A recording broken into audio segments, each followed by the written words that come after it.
Hello दोस्तों, स्वागत है आपका हमारे यूट्यूब चैनल में।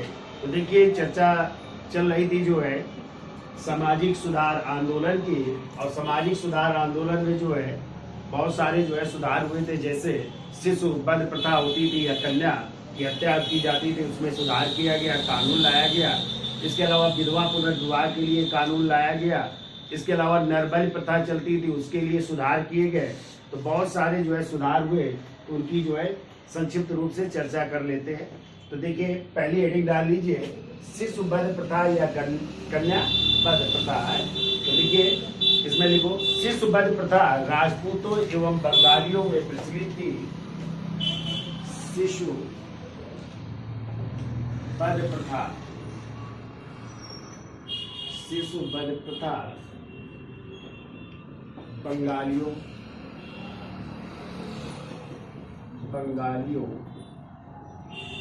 एवं राजपूतों में,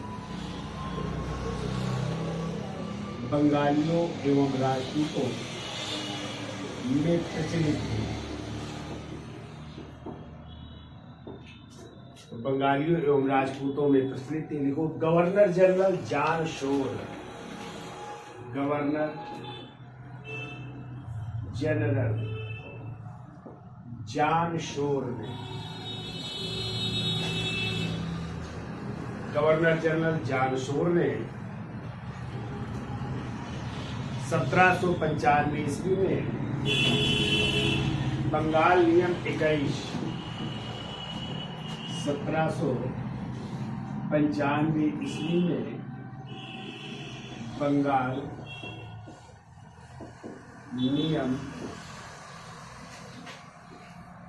21 के तहत आए। बंगाल नियम 21 के तहत तथा लॉर्ड वेलेजरी के समय, लिख लो, जब लॉर्ड वेलेजरी बने, लॉर्ड वेलेजरी के समय 1804 में नियम 3 एवं धारा 6 के तहत, एवं धारा 6 के तहत शिशु हत्या को साधारण हत्या के रूप में, शिशु हत्या को साधारण हत्या के रूप में, साधारण हत्या के रूप में मानकर इस अमानवीय प्रथा को, इस अमानवीय प्रथा को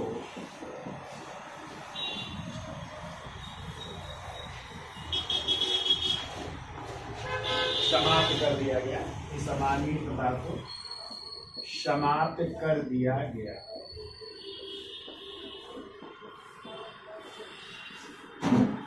लॉर्ड वेलेजरी के समय 1804 में नियम 3 एवं धारा 6 के तहत शिशु हत्या को साधारण हत्या माना गया और इसमें जो है इसको जो है समाप्त कर दिया गया। ठीक है, देखो, लॉर्ड विलियम बेंटिंग ने,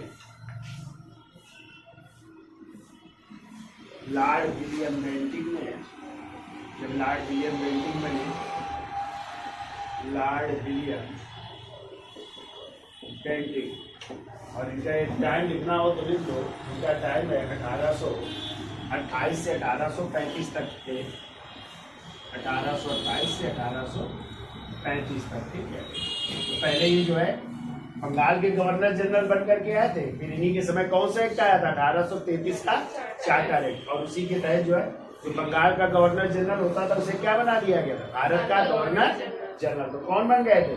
लॉर्ड विलियम बेंटिंग जो है 1833 में भारत के प्रथम गवर्नर जनरल बने। लिखो, लॉर्ड विलियम बेंटिंग ने राजपूताना के शिशु हत्या प्रथा पर प्रतिबंध लगाया।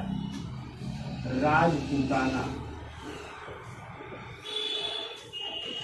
के शिशु हत्या प्रथा पर पर प्रतिबंध, यहाँ पे भी इन्होंने प्रतिबंध लगाने का प्रयास किया, प्रतिबंध लगाया।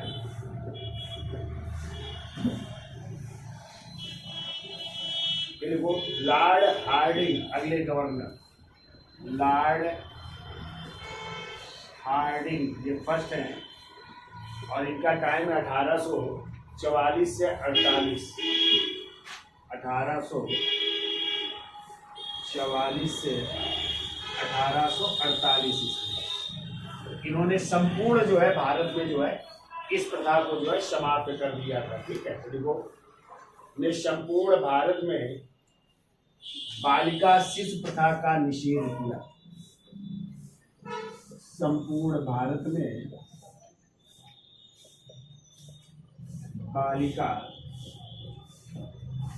शिशु प्रथा का या शिशु हत्या प्रथा का, शिशु हत्या प्रथा का निषेध किया, का निषेध किया। संपूर्ण भारत में जो है इसको लागू किया गया, लेकिन ज्यादातर ये प्रचलित कहाँ पे थी, या तो बंगालियों में या राजपूतों में। पहली बार प्रयास किसने किया, जॉन सोर ने, कब 1795। कौन सा नियम आया, बंगाल नियम 21। ठीक है, फिर लॉर्ड वेले जली, आपको पता है, आ गए थे 1798। तो उनके समय 1804 में कौन से नियम द्वारा, नियम 3 एवं धारा 6 द्वारा इसको साधारण हत्या मान करके समाप्त कर दिया।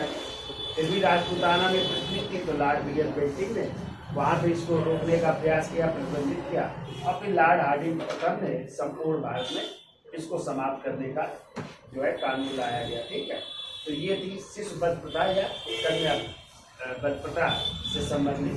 अब हेडिंग डाल लीजिए विधवा पुनर्विवाह, तो इसका स्क्रीनशॉट ले लो और फिर आगे चलते ये अगली हेडिंग डाल लीजिए विधवा पुनर्विवाह। तो देखियो विधवा पुनर्विवाह के लिए जो है 4 लोगों का जो बहुत बड़ा योगदान है, जिसमें आपके ईश्वरचंद विद्यासागर का बहुत बड़ा योगदान है, और इन्हीं के प्रयासों से 1856 में जो है विधवा पुनर्विवाह अधिनियम लाया गया था, या विडो रीमैरिज एक्ट आया था। ठीक है, जिसमें जो है विधवाओं का जो है पुनर्विवाह लाया गया था कि इनका भी पुनर्विवाह होना चाहिए। तो किन किन लोगों का योगदान है चर्चा कर लेते हैं। तो देखिए हेडिंग डालो विधवा पुनर्विवाह। देखिए वो विधवा पुनर्विवाह में सुधार लाने के लिए 4 व्यक्तियों का महत्वपूर्ण योगदान है। 4 व्यक्तियों का महत्वपूर्ण योगदान, महत्वपूर्ण योगदान। कौन कौन से 4 व्यक्ति हैं, क्रम से आप लोग याद भी रखिएगा, ना हो तो दूसरे। तो पहला नाम लिखिए ईश्वर चंद्र विद्यासागर, ईश्वर चंद्र विद्यासागर। दूसरा नाम लिखिए, आप लोगों ने पढ़ा होगा डीके कर्वे, धोंधू केशव कर्वे है, तो लिख लो दूसरा नाम धोंधू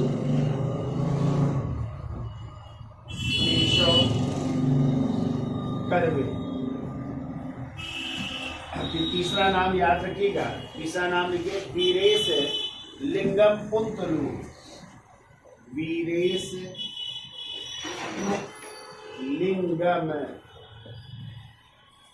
पुंतलू।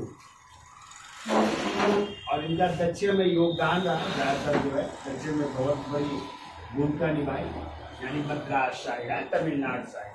और चौथे व्यक्ति हैं जिनके बारे में याद रखिएगा, विष्णु शास्त्री पंडित है, विष्णु शास्त्री पंडित। इन 4 व्यक्तियों का महत्वपूर्ण योगदान है विधवा पुनर्विवाह को लाने के लिए या इनसे संबंधित कानून के लिए। तो लिखिए अगला पॉइंट, देखो विधवा पुनर्विवाह में सुधार के लिए, विधवा पुनर्विवाह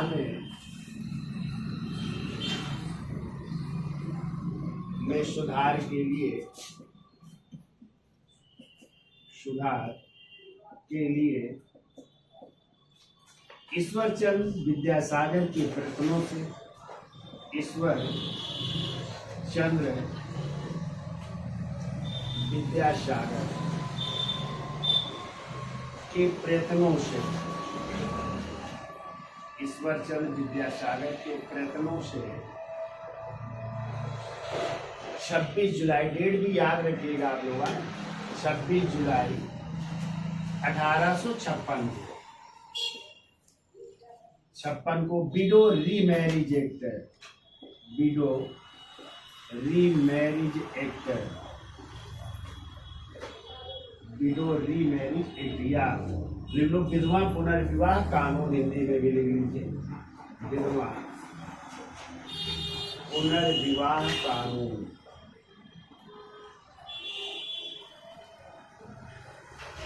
26 जुलाई 1856 को विधवा पुनर्विवाह अधिनियम नियम 15 द्वारा, नियम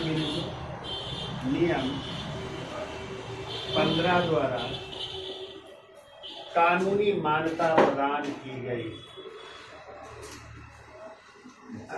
नियम 15 द्वारा विधवा पुनर्विवाह को, विधवा पुनर्विवाह को कानूनी मान्यता प्रदान की गई। ये याद या कानून कब बना, आप लोग याद रखिएगा डेट सही, कानूनी मान्यता प्रदान की गई।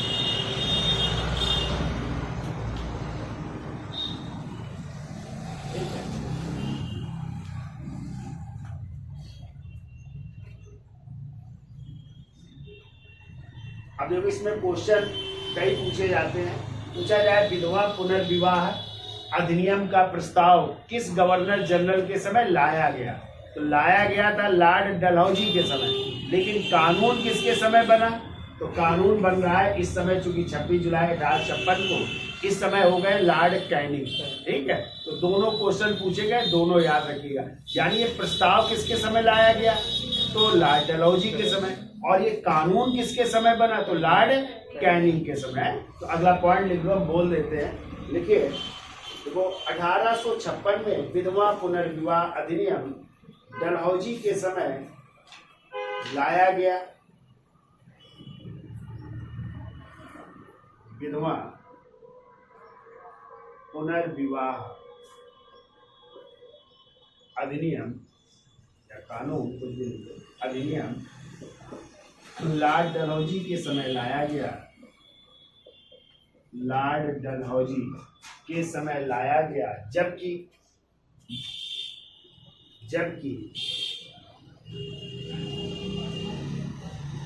लॉर्ड कैनिंग के समय,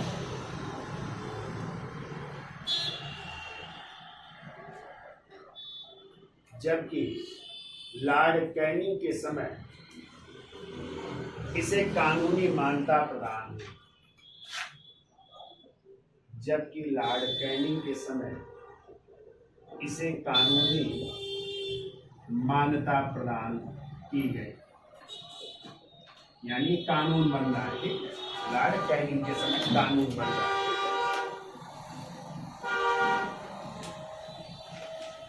अगला पॉइंट लिखो, थोड़ा सा करवे के बारे में भी लिख लीजिए। देखो 1893 में दोदू या फार्गुसन कॉलेज के अध्यापक, 1893 में फार्गुसन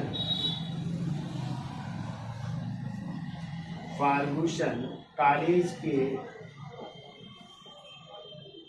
अध्यापक या प्राध्यापक, कुछ भी लिख लीजिए, अध्यापक दोदू केशव कर्वे ने एक विधवा ब्राह्मणी, दोदू केशव कर्वे ने एक विधवा ब्राह्मणी,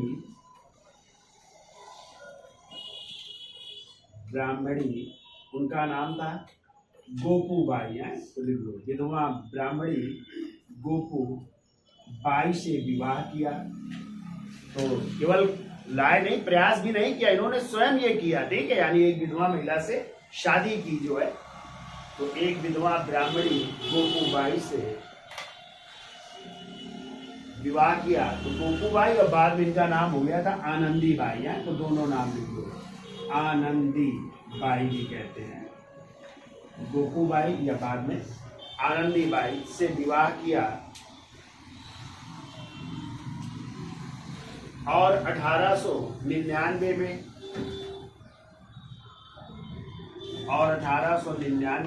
पूना में एक विधवा आश्रम स्थापित किया।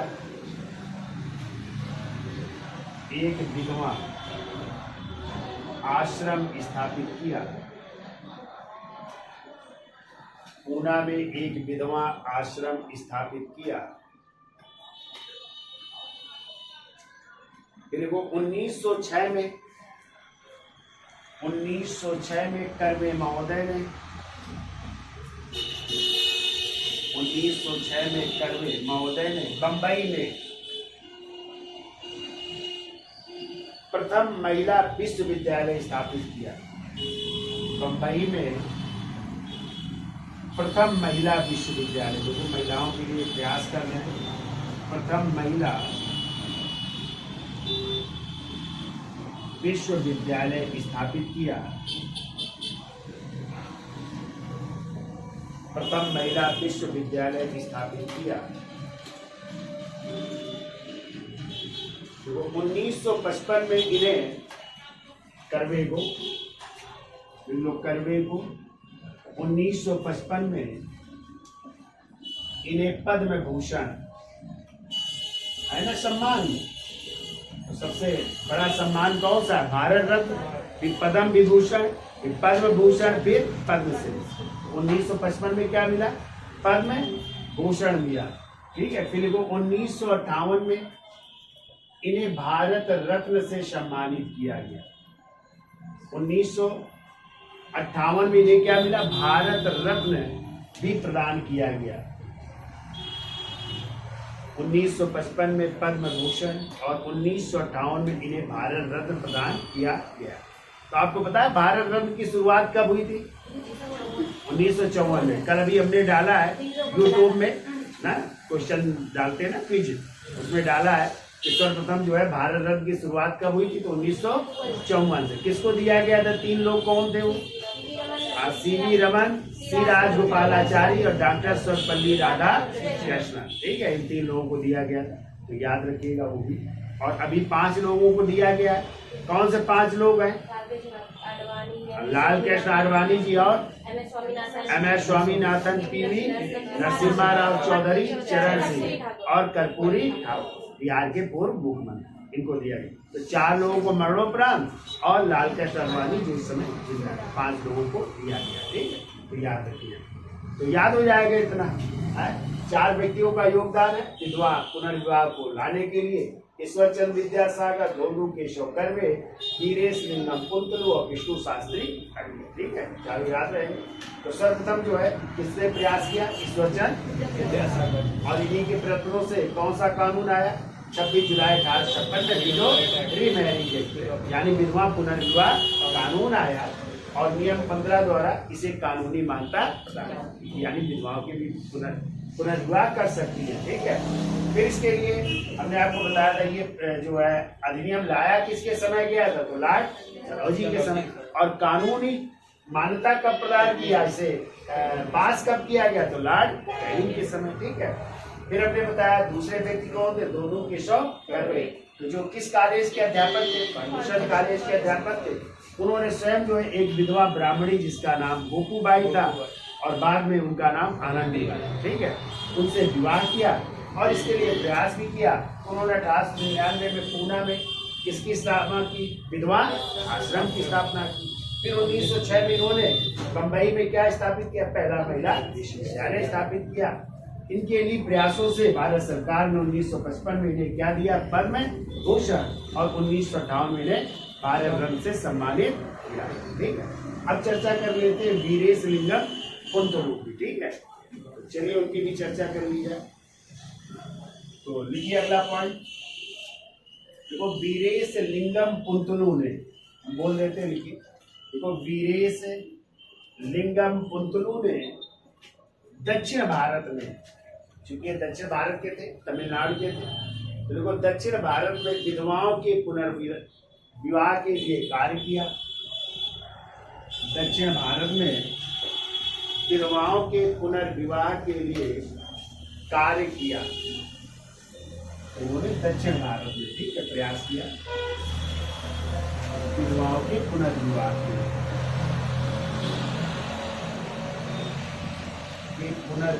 के लिए प्रयास किया। ठीक है, इनको 1878 में राजमुंद्री सोशल रिफॉर्म एसोसिएशन की स्थापना की। 1878 में राजमुंद्री सोशल रिफॉर्म एसोसिएशन की स्थापना की।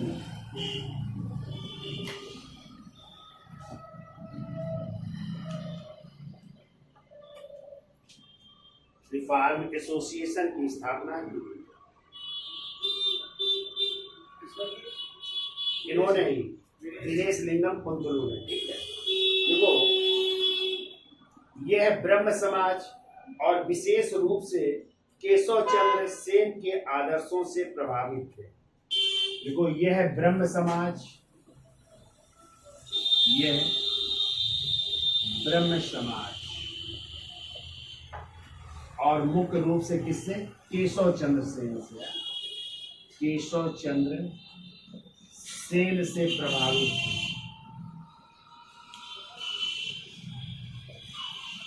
केशव चंद्र सेन से प्रभावित थे।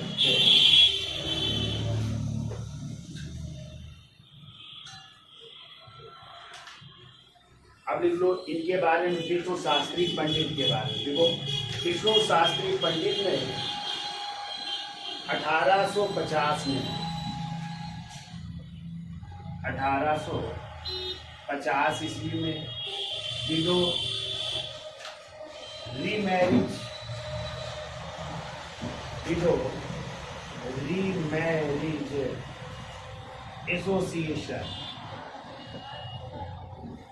एसोसिएशन या हिंदी में लिखना हो तो विधवा पुनर्विवाह सभा, विधवा पुनर्विवाह सभा की स्थापना की। विधवा पुनर्विवाह सभा की स्थापना। तो इन चारों के बारे में आपको ये याद रखना, ठीक है। ईश्वरचंद्र विद्यासागर, धुंधु केशव कर्वे और वीरेश लिंगम कुंतलू। यदि आ जाए दक्षिण भारत में विधवाओं के पुनर्विवाह के लिए किसने प्रयास किया? तो वीरेश लिंगम कुंतलू ने। और क्या स्थापित किया? 1878 में राजमुंद्री सोशल रिफॉर्म एसोसिएशन की स्थापना की। किस समाज से प्रभावित थे?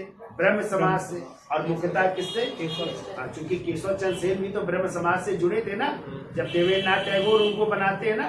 लेकिन बाद में जो है विभाजन तभी तो हुआ था जब इन्होंने अपनी 12 वर्ष की बेटी का विवाह कर दिया था ना। क्योंकि इन्हीं के प्रयासों से नेटिव मैरिज एक्ट आया था, जिसमें लड़कियों की आयु कितनी रखी गई थी? 14 वर्ष और लड़कों की 18। लेकिन उन्होंने खुद अपनी बेटी की शादी 12 वर्ष। इनके जो लोग थे उन्होंने जो है साधारण ब्रह्म समाज की स्थापना की थी। जबकि केशव चंद्र सेन का समाज क्या कहलाता था? भारतीय ब्रह्म समाज, जिसको नव विधान भी कहा जाता, याद है ना, हमने पढ़ाया था। तो चलिए अब हेडिंग डाल, और इनके बारे में याद रखिएगा। विष्णु शास्त्री पंडित ये भी जुड़े थे। और कौन सी संस्था स्थापित की थी? विडो रीमैरिज एसोसिएशन, यानी विधवा पुनर्विवाह। अब हेडिंग डाल लीजिए दास प्रथा। तो इसका स्क्रीनशॉट ले लो और डालो दास प्रथा। तो देखिए अगला सामाजिक सुधार है दास प्रथा। आप लोगों को पता है कि प्राचीन काल से लेकर के मध्यकाल तक या आधुनिक काल तक कौन सी प्रथा चलती थी? दास प्रथा, जिसे गुलामी प्रथा भी कहते थे ना। लोग दास बना करके रखते थे। और आप लोगों ने प्राचीन काल में पढ़ा होगा कि मनुस्मृति में जो है 7 प्रकार के दासों का उल्लेख किया गया है। जबकि जो कौटिल्य की पुस्तक है अर्थशास्त्र, उसमें जो है 9 प्रकार के दासों का उल्लेख मिलता है। फिर आप लोग पढ़ते हैं दिल्ली सल्तनत, तो जब मोहम्मद गोरी ने भारत पर आक्रमण किया था तो उसके साथ भी बहुत सारे दास थे जो उसके सेनापति हुआ करते थे, जैसे कुतुबुद्दीन ऐबक ना, ताजुद्दीन यलदौर, नसीरुद्दीन कुबाचा, कुतुबुद्दीन बख्तियार खिलजी, ये सब हुआ करते थे ना। और फिर आगे चल करके दिल्ली सल्तनत का ऐसा सुल्तान हुआ है जिसने एक विभाग ही स्थापित कर दिया, और वो थे फिरोज शाह तुगलक। उन्होंने दासों के लिए क्या एक विभाग स्थापित किया जिसे कहते थे दीवान ए बंदगान। क्या कहते थे? दीवान ए बंदगान, यानी दास विभाग था। और कहते इसके समय 1,80,000 दास हुआ करते थे। कितने? 1,80,000।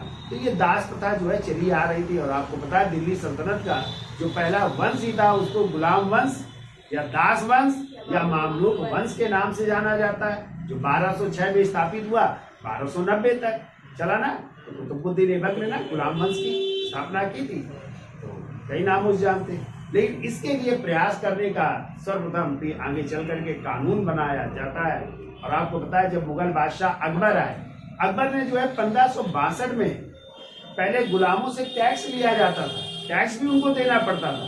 तो 1562 में क्या किया? दास प्रथा कर को समाप्त किया था। किसने?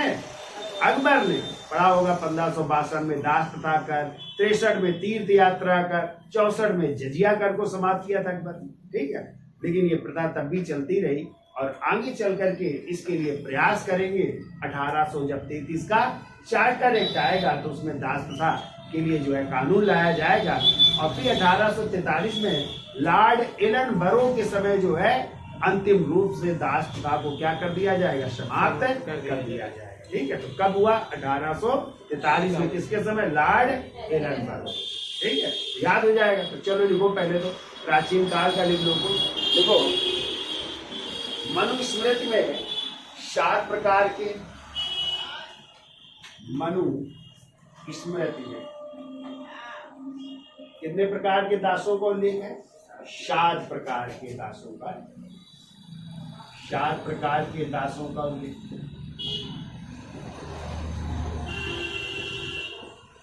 ठीक है, कौटिल्य के अर्थशास्त्र में यदि आ जाए कितने प्रकार के दासों का, लिख लो। कौटिल्य के अर्थशास्त्र में 9 प्रकार के दासों का उल्लेख, 9 प्रकार के दासों। और सबसे ज्यादा यदि कभी पूछा जाए तो नारद स्मृति पढ़ी है? नहीं थी नारद स्मृति? लिख लो, नारद स्मृति में 15 प्रकार के दासों का उल्लेख, 15 प्रकार के दासों का उल्लेख। ठीक है, ये प्राचीन काल से ही दास प्रथा चली आ रही है। फिर देखिए आगे चल करके देखो, फिरोज शाह तुगलक ने 60 में लिख लो, FST ने, फिरोज शाह तुगलक ने एक दास विभाग स्थापित किया। देखो, दीवान ए बंदगान, दीवान ए बंदगान एक ऐसा विभाग था, दास विभाग था। एक विभाग बना दिया गया दासों का। और कहते कितने दास थे? 1,80,000 दास थे फिरोज शाह तुगलक के समय। फिर इसके बाद जो है जब मुगल बादशाह अकबर बने तो उन्होंने, मुगल बादशाह अकबर ने 1562 में दास प्रथा कर को समाप्त किया। दास प्रथा कर को समाप्त किया।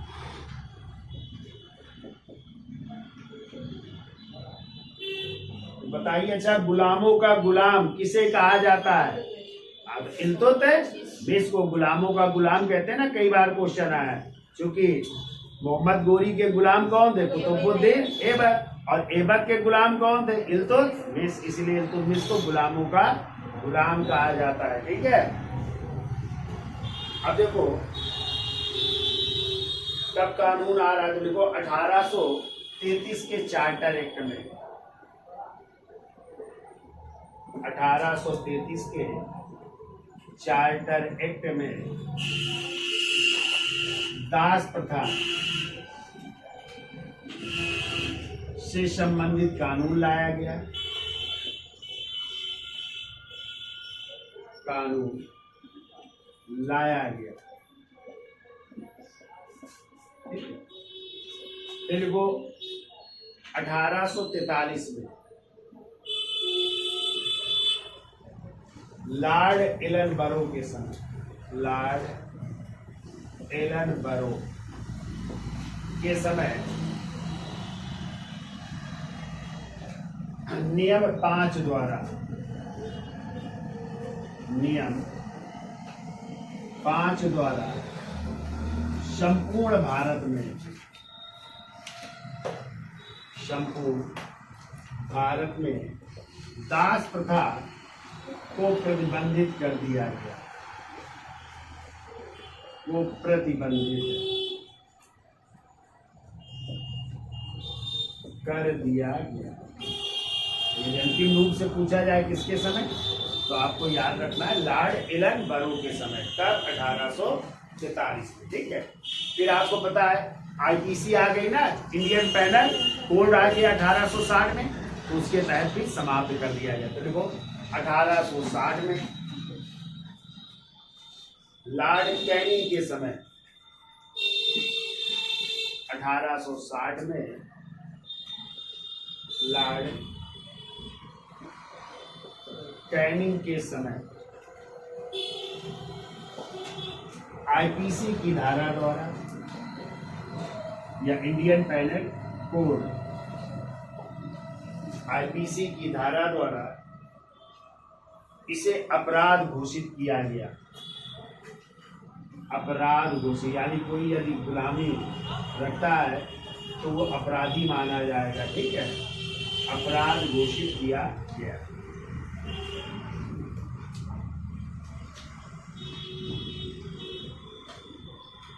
अपराध घोषित किया, ठीक है, तो याद हो जाएगा। तो ये भी प्राचीन काल के भी याद रखेगा। मनुस्मृत में 7 और 7 में 9, नाग में 15, फिर इसके बाद दिल्ली सल्तनत में ही चलते रहे, जैसे इल्तुतमिश को गुलामों का गुलाम, ठीक है। एक खुद गुलाम था मोहम्मद गोरी का। फिर फिरोज शाह तुगलक ने एक विभाग स्थापित किया, दीवाने बंदगान दास विभाग भी था। फिर मुगल बादशाह अकबर ने उस समय दासों से टैक्स लिया जाता था, तो 1562 में क्या कर दिया, दास कर को समाप्त कर दिया, प्रथा कर को। 33 में कानून चार्टर एक्ट आया, उसके तहत दास प्रथा को प्रतिबंधित किया गया, एक कानून लाया गया। और अंतिम रूप से लॉर्ड एलनबरो के समय 1843 में नियम 5 द्वारा संपूर्ण भारत में दास प्रथा को प्रतिबंधित कर दिया। कैनिंग के समय आईपीसी धारा आई और उसके तहत यदि कोई दास रखता है, गुलाम रखता है, तो उसको क्या माना गया, एक अपराध माना गया और उसके तहत उसे दंड दिया जाएगा, ठीक है, कोई रखेगा। अब हेडिंग डाल दीजिए आप लोग, ठगी प्रथा, ठीक है। दास का अर्थ क्या होता है? गुलाम, गुलाम मतलब नौकरी कर उनको पैसा देते हैं, उनका बस बेगार, जैसे उनसे काम लेने के बदले उनको जो है उनका मेहनताना ना देना, ठीक है, बस खाना खाओ और काम करते रहिए, ठीक है। अब बेगारी और वही दास खरीद लेते थे और फिर उनको सेना में भर्ती कर लेते थे, तो गुलाम होते थे। तो दास दासी जो होते थे उनको तो चलो इसका तो देखिए अगली हेडिंग डाल लीजिए, ठगी प्रथा। तो देखो ठगी प्रथा बहुत प्रचलित थी, ठीक है। प्राचीन काल में भी ठग नहीं होते थे, आज भी ठग होते हैं। महिलाओं से जो है कहें कि लाओ जेवर साफ कर देंगे और पता चला असली ले जाए, नकली पकड़ा जाए, ठीक है। तो उस समय हुआ करता था। तो ठगी प्रथा आपको समाप्त करने का प्रयास किया था लॉर्ड विलियम बेंटिंग के समय, और इसके लिए उन्होंने नियुक्त किया था किसको, कर्नल श्लीमैन को। किसको नियुक्त किया था, तो लिखो, एक लाइन में लिखना है, लिखो, ठगी प्रथा को समाप्त करने का श्रेय लॉर्ड विलियम बेंटिंग को दिया जाता है। लॉर्ड विलियम बेंटिंग को दिया जाता है।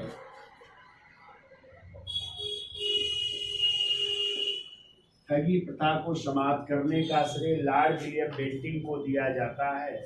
इन्होंने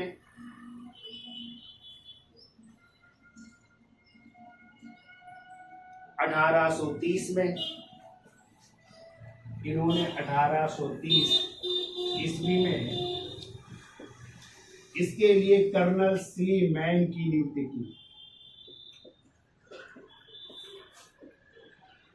कर्नल श्लीमैन की नियुक्ति। तो क्वेश्चन आता है किसके नेतृत्व में ठगी प्रथा समाप्त की गई, तो किसके नेतृत्व में, कर्नल श्रीमैन के नेतृत्व में, ठीक है।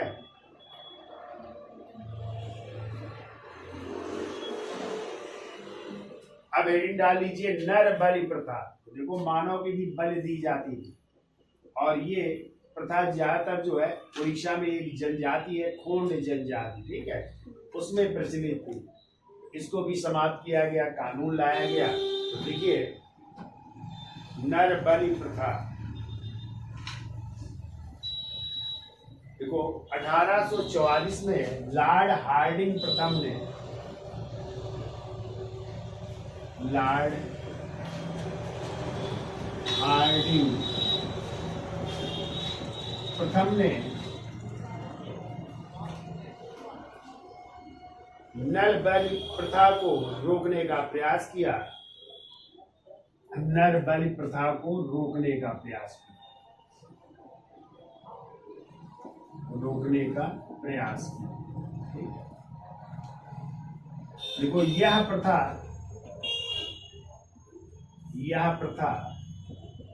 उड़ीसा की खोंड जनजाति में प्रचलित थी।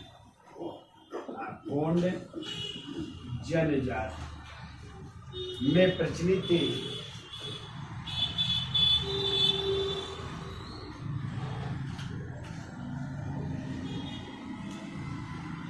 खोंड जनजाति में प्रचलित थी। फिर वो सर कैंपबेल के नेतृत्व में, सर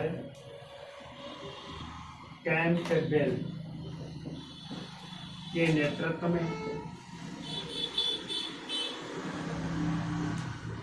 इस प्रथा को समाप्त कर दिया गया।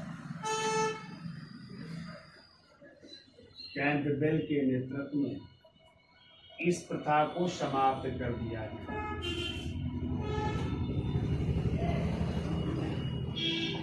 इस प्रथा को समाप्त कर दिया गया, ठीक है। पहला प्रयास किसने किया? लॉर्ड हार्डिंग ने, और फिर सर कैंपबेल के नेतृत्व में। इनका टाइम है 1847 से 54 अधिकारी थे रहे, उन्होंने समाप्त कर दिया, ठीक है। अब हेडिंग डाल लो ऐसे, एक और प्रथा प्रचलित थी, देखो बाल विवाह प्रथा। हेडिंग डाल लीजिए बाल विवाह प्रथा। तो उस समय जो है लड़कियों की आयु बड़ी छोटी एज में हो जाती थी ना, 8 साल 10 साल 11-12 साल में हो जाती थी। कभी हमने आपको बताया भी था कि 1872 में एक कानून आया था, नेटिव मैरिज एक्ट, किसके प्रयासों से?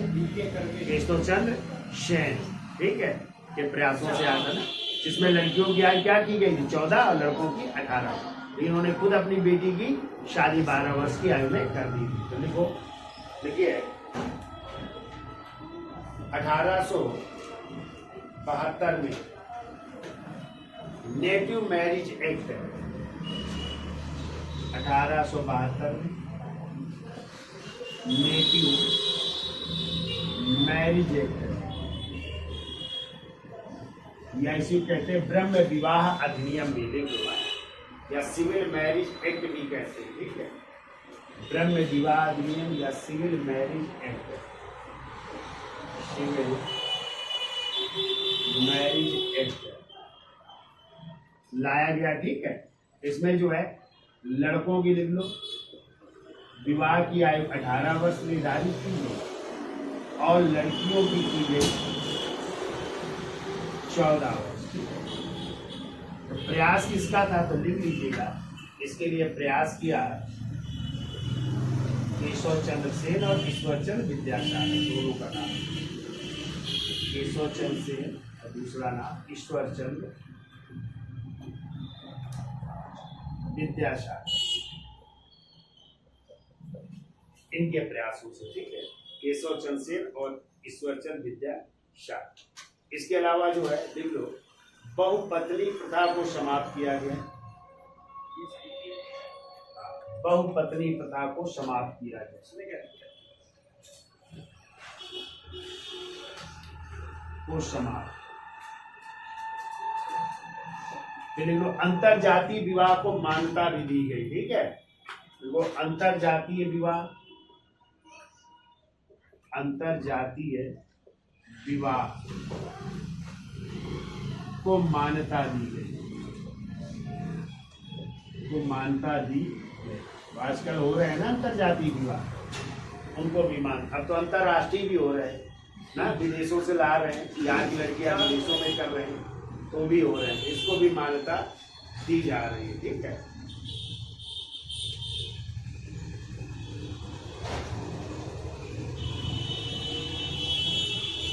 ये देखो 1891 में, थोड़ा ऊपर का बिगाड़ देते हैं और लिखते रहिए। देखो 1891 में फिर एक आता है, एज ऑफ कॉन्सेप्ट एक्ट, यानी संपत्ति आयु अधिनियम। इसमें फिर लड़कियों की आयु जो है 12 वर्ष कर दी गई। कितने वर्ष कर दी गई? अभी 14 वर्ष है, फिर 12 वर्ष कर दी गई। तभी बाल गंगाधर तिलक ने जो है इसका विरोध किया था। ठीक है, तो देखो 1891 में एज ऑफ कॉन्सेप्ट एक्ट, 1891 ईस्वी में एज ऑफ कॉन्सेप्ट एक्ट, या हिंदी में लिख लो संपत्ति आयु अधिनियम, सम्मत क्या कहें, सम्मति आयु अधिनियम है, सम्मति आयु अधिनियम, सम्मति आयु अधिनियम,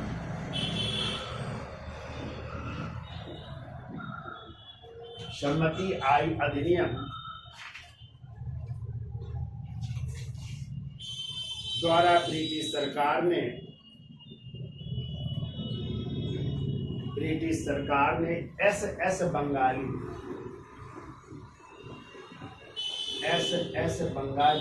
एवं पारसी समाज सुधारक, पारसी समाज सुधारक बहराम जी मालाबारी, बहराम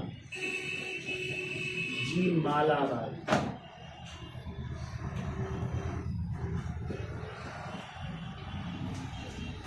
बहराम जी मालाबारी के सहयोग से यह अधिनियम पारित किया गया। सहयोग से यह अधिनियम पारित किया गया।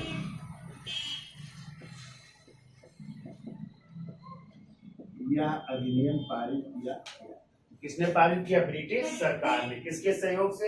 एस बंगाली और पारसी समाज सुधारक बहराम जी मालाबारी के सहयोग से। कब पारित किया? 1891 में, जिसे कहते हैं एज ऑफ कॉन्सेप्ट एक्ट या सम्मति आयु अधिनियम। ठीक है, देखो इस अधिनियम द्वारा लड़कियों की विवाह की न्यूनतम आयु,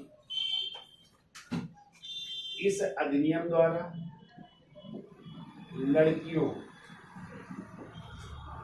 के विवाह की न्यूनतम आयु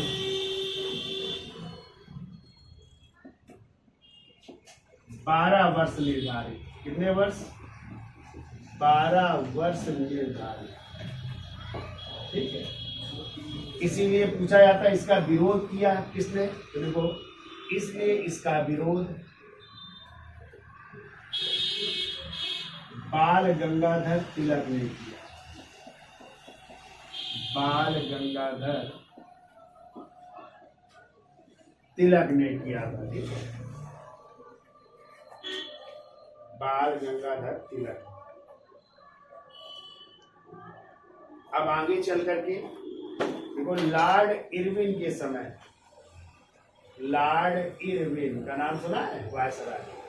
देखो लॉर्ड इरविन के समय 1929 में एक एक्ट आ रहा है, शारदा एक्ट है। शारदा एक्ट लाया गया। किसकी अध्यक्षता में? तो लिख लो, हर विलास शारदा के नेतृत्व में। हर विलास शारदा, जो कि प्रसिद्ध शिक्षाविद थे, ये प्रसिद्ध शिक्षाविद थे, और अजमेर के रहने वाले थे, अजमेर निवासी थे, अजमेर निवासी। और इनकी अध्यक्षता में लाया गया लॉर्ड इरविन के समय शारदा एक्ट। और इस एक्ट में फिर जो है लड़कों की आयु विवाह की जो है, लड़कों के विवाह की आयु फिर 18 वर्ष की गई और लड़कियों के विवाह की आयु जो है फिर पुनः जो है 14 वर्ष की जा रही है। ठीक है, 14 वर्ष कर दी गई थी। हो जाएगा। 19 लॉर्ड इरविन के समय 1929 में हर विलास शारदा या प्रसिद्ध शिक्षाविद अजमेर निवासी हर विलास शारदा की अध्यक्षता में शारदा एक्ट आया, जिसमें लड़कों की आयु 18 वर्ष व लड़कियों की आयु जो है कितने वर्ष की गई? 14 वर्ष की गई। ठीक है, 14 वर्ष की गई। इसका स्क्रीनशॉट ले लो, फिर आगे चलते हैं।